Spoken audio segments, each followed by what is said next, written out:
నమస్తే welcome to magazine story నేను కవిత Hyderabad central university భూముల వ్యవహారం తెలంగాణ గట్టు మీద సెగలు రాజేస్తోంది అవి ప్రభుత్వ భూములు అమ్మే హక్కు ప్రభుత్వానికి ఉంది అభివృద్ధి వద్దా అన్నది సర్కారు వారి మాట ఆ 400 ఎకరాలు యూనివర్సిటీ భూములు ఒక్క ఎకరం కూడా వేలం వేయడానికి వీల్లేదన్నది విద్యార్థుల వాదన అదంతా అడవి 400 ఎకరాల్లో వన్య ప్రాణులున్నాయి భారీ చెట్లు ఉన్నాయి పర్యావరణ విధ్వంసం సహించేది లేదన్నది పర్యావరణవేత్తల మాట హక్కులు ప్రకృతి పర్యావరణం అభివృద్ధి రాజకీయం ఇలా అనేక కోణాల్లో హెచ్సియు భూముల వివాదం రోజుకొక మలుపు తిరుగుతోంది రాజకీయంగానూ హీట్ పెరుగుతోంది అదే సమయంలో ఈ వివాదానికి తాత్కాలికంగా బ్రేక్ వేసిన సుప్రీంకోర్టు తెలంగాణ ప్రభుత్వంపై ఒక రేంజ్లో సీరియస్ అయింది ఇకపై ఈ భూ వివాదం ఇంకెన్ని మలుపులు తిరగబోతోంది దీనిపైనే ఇవాల్టి మ్యాగజైన్ స్టోరీ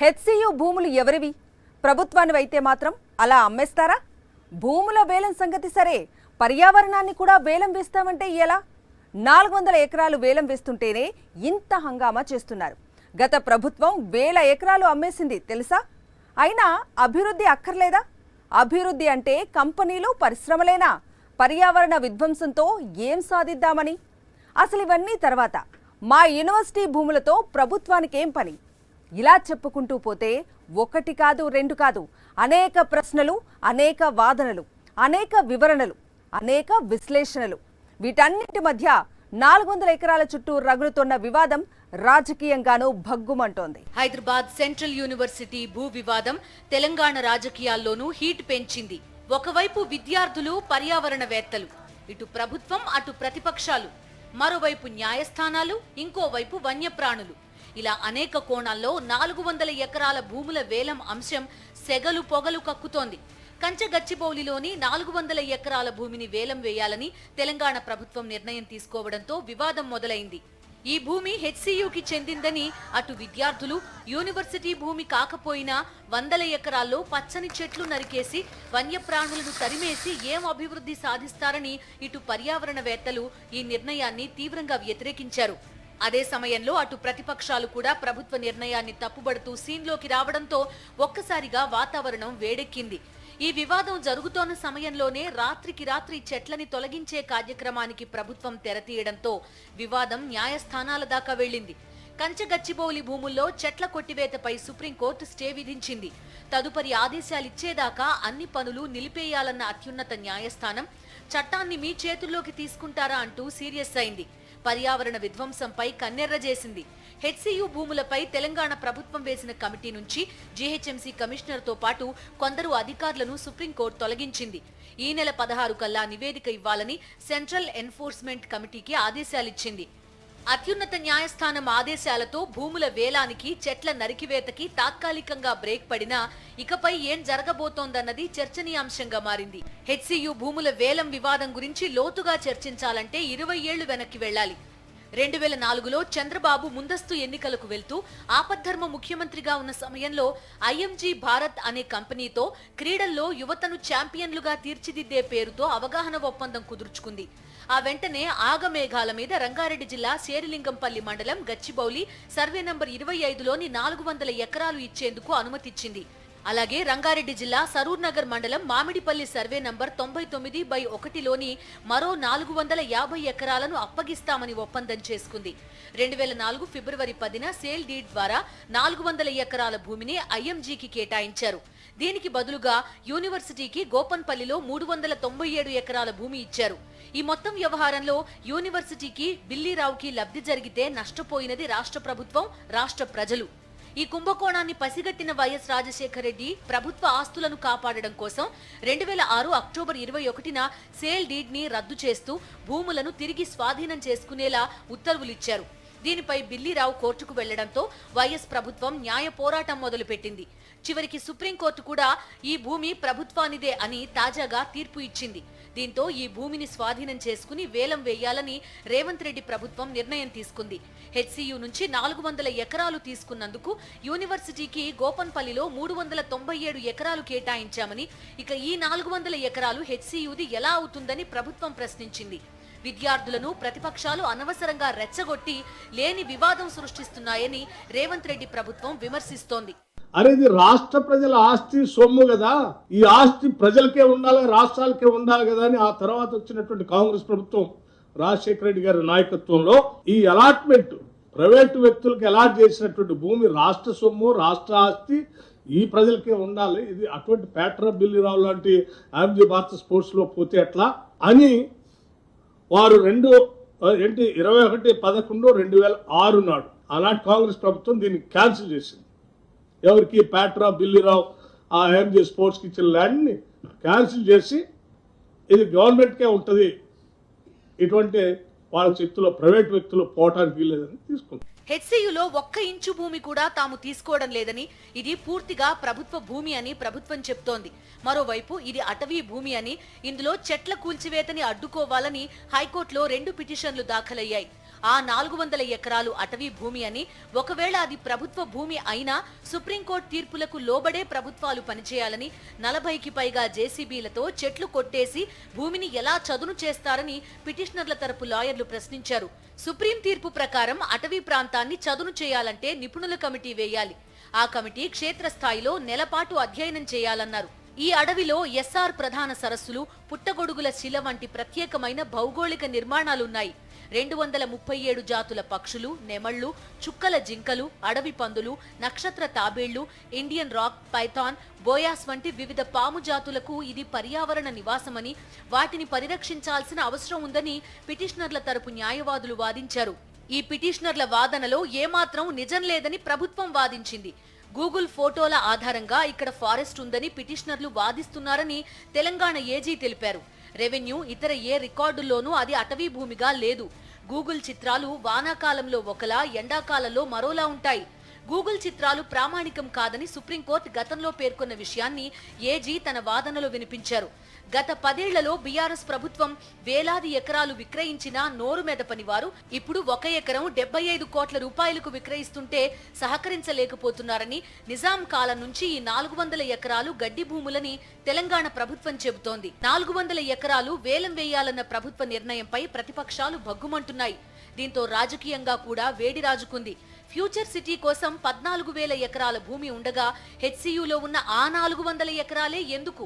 ఆ 400 ఎకరాల భూముల్లో మూగ జీవాలు కనిపించడం లేదా అని బీఆర్ఎస్ నేత కేటీఆర్ ప్రశ్నిస్తున్నారు. కంచె గచ్చిబౌలి భూములు ఎవరూ కొనొద్దని, ఆ భూమి ఎవరు కొన్నా నష్టపోతారని కేటీఆర్ హెచ్చరించారు. మళ్లీ అధికారంలోకి రాగానే ఆ 400 ఎకరాలు తిరిగి స్వాధీనం చేసుకుని అతిపెద్ద ఎకో పార్క్ ఏర్పాటు చేస్తామన్నారు. రేవంత్ రెడ్డి చెప్పే మాటలకు ఆశపడి ఆ ల్యాండ్ 1 ఇంచ్ ఎవరన్నా కొనుక్కున్నా మళ్ళా కుండ బదులు కొట్టినట్టు చెప్తున్నా మమ్మల్ని తర్వాత అనొద్దు.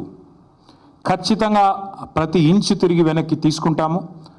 ప్రభుత్వంలోకి వచ్చిన తర్వాత మేము ఆ 400 ఎకరాలని ఒక అద్భుతమైన ఇకో పార్క్, ఎట్లా అయితే ఒక సెంట్రల్ పార్క్ ఉంటుందో మన్హాటన్లో, ఆ స్థాయిలో ఒక అద్భుతమైన ఇకో పార్కును హైదరాబాద్ ప్రజలకి గిఫ్ట్గా అందిస్తాము.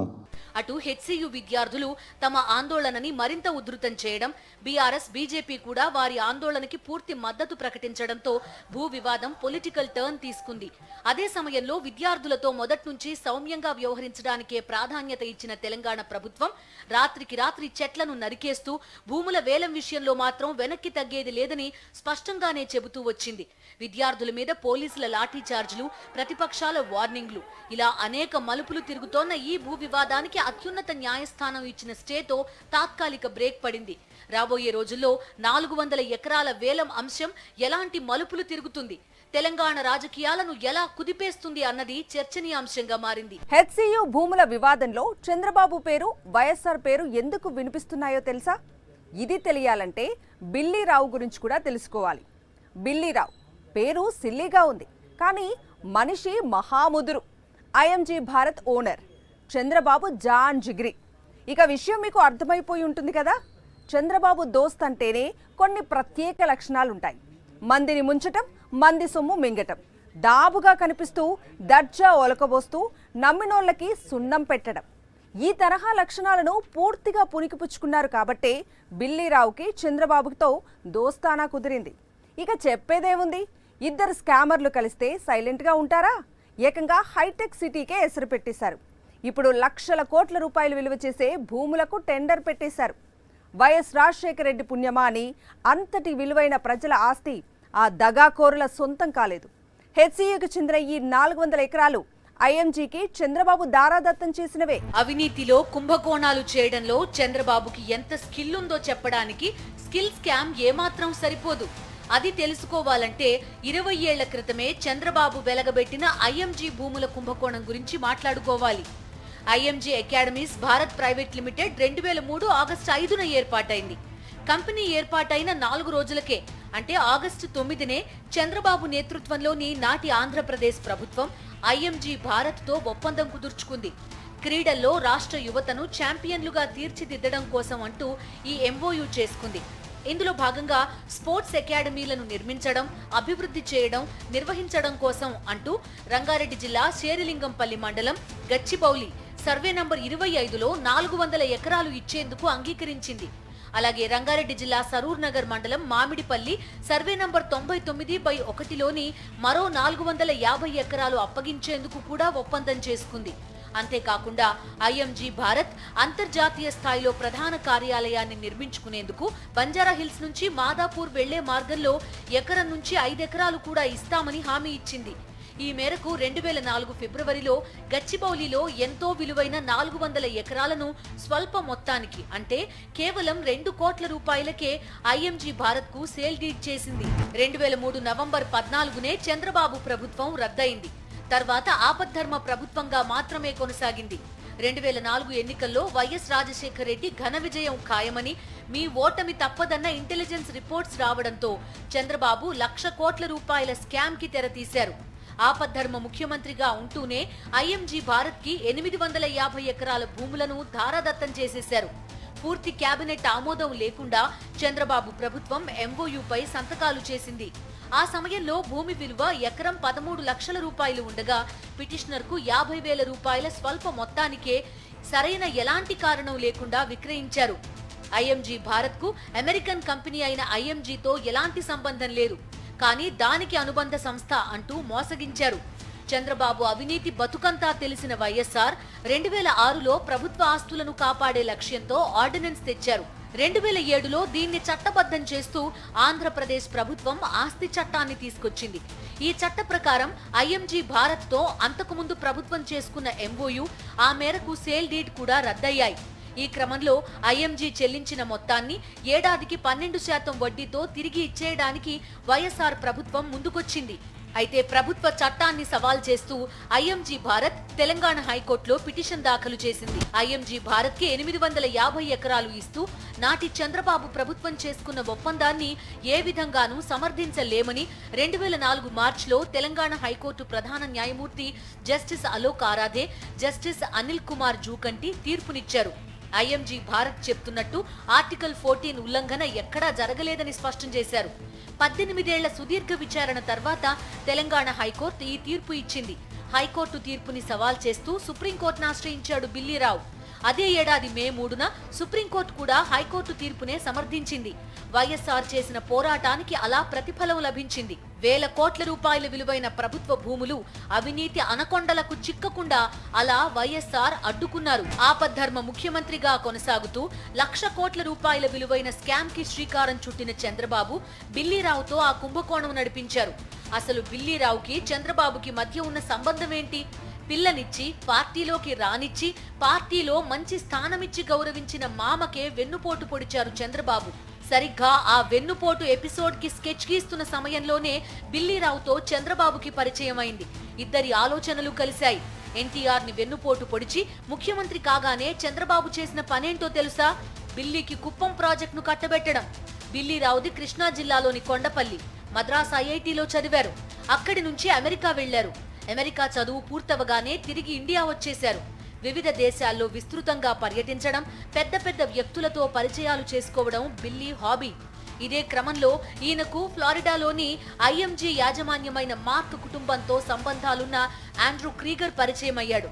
ఇంకేముంది, చంద్రబాబుకి క్రీగర్ ని పరిచయం చేసిన బిల్లీ క్రీగర్ ని ఐఎంజీబీ కంపెనీకి నామమాత్రపు చైర్మన్ చేశారు. ఇక చంద్రబాబు, బిల్లీ కలిసి చక్రం తిప్పారు. ఐఎంజీబీకి 850 ఎకరాల భూములు ధారదత్తం చేసిన వెంటనే క్రీగర్ని నేరస్తుడనే ముద్ర వేసి కంపెనీ నుంచి తొలగించేశారు. ఆ తర్వాత ఆ 850 ఎకరాలు సొంతం చేసుకోవచ్చని కలలు కన్నారు.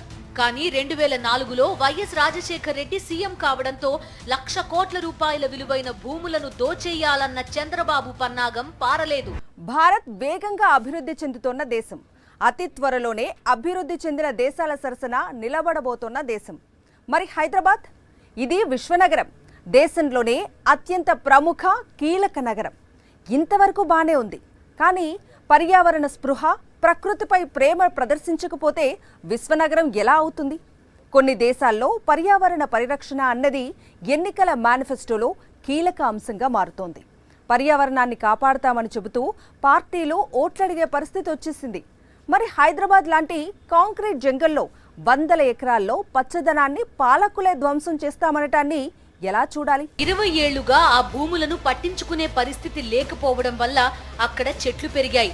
అంత మాత్రాన అది అడవి అయిపోతుందా? ఆ భూమి ప్రభుత్వానిదే అని సుప్రీంకోర్టు తీర్పు ఇచ్చాక కూడా ఈ వివాదం ఏంటని సర్కార్ ఆగ్రహం వ్యక్తం చేస్తోంది. ఆ 400 ఎకరాలను ఐఎంజీ భారత్ కి కేటాయించింది 20 ఏళ్ల క్రితమే అయినా దాదాపు 50 ఏళ్లుగా ఆ భూములు తమ యూనివర్సిటీలో ఉన్నాయని, అక్కడ చెట్టు చేమ వన్యప్రాణులతో కళకళలాడుతోందని, ఐటీ సెక్టర్ కి కాస్త ఆక్సిజన్ అయినా అందుతోందంటే ఈ పచ్చని చెట్లే కారణమని విద్యార్థులు, పర్యావరణవేత్తలు వాదిస్తున్నారు. చెట్లు పెరగడానికి ఎన్నో ఏళ్లు పట్టిందని, క్షణాల్లో నేలమట్టం చేయడం మంచిది కాదన్నారు. ప్రకృతి విధ్వంసంతో మానవ మనుగడకు ప్రమాదమని హెచ్చరిస్తున్నారు. మరోవైపు ప్రభుత్వం తాము అభివృద్ధి చేయాలనుకుంటున్న 400 ఎకరాల్లో యూనివర్సిటీ విద్యార్థులు, పర్యావరణవేత్తల మనోభావాలు దెబ్బతినకుండా వ్యవహరిస్తామని తొలి నుంచి చెబుతూ వస్తోంది. సహజ సిద్ధ శిలా సంపద, చెరువులను కాపాడతామంటోంది. పర్యావరణ పరిరక్షణకి తమ సర్కార్ కట్టుబడి ఉందంటోంది. 20 ఏళ్లు పోరాటం చేసి సుప్రీంకోర్టులో కూడా అది ప్రభుత్వ భూమి అని నిరూపించిన తర్వాత ఇదంతా ప్రతిపక్షాలు చేస్తోన్న కుట్ర అని ప్రభుత్వం చెబుతోంది. బీఆర్ఎస్ అధికారంలో ఉన్న 10 ఏళ్ల పాటు బిల్లీరావుకి వ్యతిరేకంగా వాదనలు వినిపించడానికి పెద్దగా ఆసక్తి చూపించలేదని, కాంగ్రెస్ ప్రభుత్వం అధికారంలోకి వచ్చిన తర్వాతే వైఎస్ఆర్ మొదలుపెట్టిన ఆ పోరాటాన్ని తాము కొనసాగించామని రేవంత్ రెడ్డి ప్రభుత్వం చెబుతోంది. ప్రభుత్వ భూమి ప్రైవేటు వ్యక్తుల చేతుల్లోకి వెళ్లకుండా అడ్డుకునే క్రమంలో రాని వాళ్లంతా ఇప్పుడు ప్రభుత్వానికి వ్యతిరేకంగా రాజకీయం చేస్తున్నారని విమర్శిస్తోంది. అదే సమయంలో ఈ 400 ఎకరాలను అభివృద్ధి, ఆర్థిక కోణంలో ప్రభుత్వం చూడడం ఖచ్చితంగా తప్పని, పర్యావరణ పరిరక్షణ బాధ్యత ప్రభుత్వానికి లేదా అన్న ప్రశ్న బిగ్గరగా వినిపిస్తోంది. ఒకవేళ 400 ఎకరాలు పూర్వంబోకు భూమి, అది పనికిరాని భూమి అయితే బహుశా వివాదం ఇక్కడి దాకా వచ్చేది కాదు. కానీ 400 ఎకరాల్లో ఉండేటువంటి సంపన్నమైన ప్రకృతి, అక్కడ ఉండేటువంటి పర్యావరణం ఏదైతుందో అక్కడ ఏం లేదు. అక్కడ ఏవో పుల్లు ఉన్నా, సింహాసనం ఇట్లా ప్రభుత్వం అంటున్నారు. కానీ ప్రభుత్వము అక్కడికి వచ్చి ఫారెస్టు అధికారుల ద్వారా అక్కడ చూపించి అసలు ఇక్కడ ఏమి జీవరాశులు ఉన్నాయి, ఇక్కడ ఎంత వైవిధ్యం ఉంది, ప్రకృతి ఎంత సంపన్నంగా ఉంది, ఏముందో ఒకసారి ఫారెస్ట్ డిపార్ట్మెంట్ వాళ్ళు వచ్చి దాన్ని సర్వే చేసి ప్రభుత్వం ఒక రికార్డు తెప్పించుకుంటే బాగుండేది. హైదరాబాద్ యూనివర్సిటీ విద్యార్థులు ఎప్పుడైతే ఇంత ఒక సంపన్నమైన ప్రకృతి ఉంది, ఇక్కడ చాలా అసలు చెట్లు ఉన్నాయి, వైవిధ్యం ఉంది, వివిధ రకాలైన జీవరాశులు ఉన్నాయి అని ఎప్పుడైతే వాదించారో, మీరు వాదించినప్పుడు ప్రభుత్వం చేయవలసింది ఏమిటంటే ఫారెస్ట్ డిపార్ట్మెంట్ పంపించి విద్యార్థులు ఇలా అంటున్నారు, మీరు ఒకసారి దీన్ని కనుక్కోండి వాస్తవాలు ఏమిటో అని చెప్పి ఆ రిపోర్టు ద్వారా వాడు నిర్ణయం తీసుకున్నా చాలా బాగుండేది. ఇప్పటి కూడా మించిపోయింది ఏం లేదు. ఒక 100 ఎకరాల దాకా చెట్లన్నీ కూలగొట్టారు. ఒక చెట్టును నరకడం అంటే, చెట్టును పెంచడం ఎంతకాలం అవుతుంది, నరకడం 10 నిమిషాలు నరుకుతాం. కానీ చెట్టు కొన్ని 100 సంవత్సరాలు అయితే కానీ చెట్లు డెవలప్ కావు. మళ్ళీ ఇప్పుడు ఆ చెట్లను మనం నాటగలమా, మళ్ళీ మనం ఆ ప్రకృతిని పునరుద్ధరించగలమా అనేటువంటి కొన్ని మౌలిక ప్రశ్నలు దీంతో ఉన్నాయి.